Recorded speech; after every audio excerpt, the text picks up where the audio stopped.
விருதுநகர் மாவட்டம் சிவகாசியில் புதிதாக இணையதள பட்டாசு வியாபாரிகள் சங்கம் தொடங்கப்பட்டுள்ள நிலையில் தமிழகத்தில் தற்காலிக பட்டாசு விற்பனை லைசன்ஸ் வழங்கக்கூடாது என கோரிக்கை விடுத்துள்ளனர்.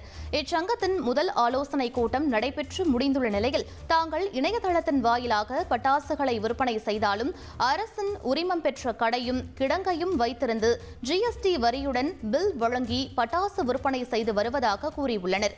மேலும் தமிழகத்தில் தற்காலிக பட்டாசு விற்பனை லைசன்ஸ் வழங்கக்கூடாது என கோரிக்கை விடுத்துள்ளனர்.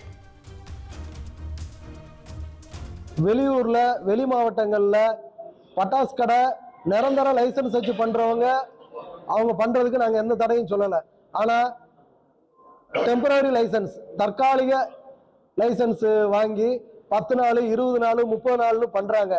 அந்த லைசன்ஸ் தற்காலிக லைசன்ஸ் கொடுக்க கூடாது. நாங்க சொல்றது ஆன்லைன் எங்களை பேஸ் பண்ணாதீங்க. நாங்க வெப்சைட் இணையதள பட்டாசு விற்பனையாளர் தான் நாங்க பண்ணிக்கிட்டு இருக்கோம். ஆன்லைனுக்கு எங்களுக்கும் சம்பந்தம் கிடையாது. இணையதளம் மூலியமா தான் நாங்க பட்டாசு வித்துக்கிட்டு இருக்கோம். சார் 1-2 பேர் நாங்க பட்டாசு கடை லைசன்ஸ் GST வச்சிருக்கிறவங்க யாருமே மோசடி பண்ணல. ட்ரெண்ட ஃப்ரெண்ட் ஆக்கிக்கோங்க. தந்தி டிவியின் சப்ஸ்கிரைபர்ஸ் அண்ட் ஃபாலோவர்ஸ் குடும்பத்துல நீங்களும் இணையுங்க.